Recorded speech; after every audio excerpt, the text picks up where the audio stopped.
Ayan mga idol, ito lang po yung nahuli kong pusit kagabi kasi masyadong maalon at mahangin.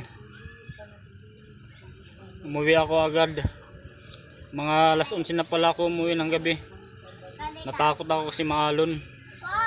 Ito po, kunti lang po yung nahuli ko.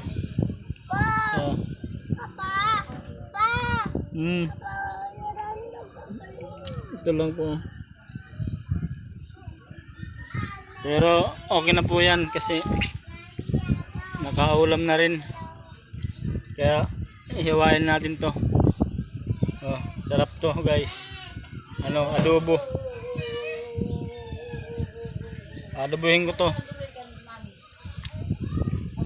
Maulang kagabi at saka maalon kaya umuwi ako. Malakas yung hangin. Kaya ito lang yung nahuli kong pusit. Pero okay na rin yan. At least nakaulam. Nakauwi naman ako ng ligtas. Bye bye.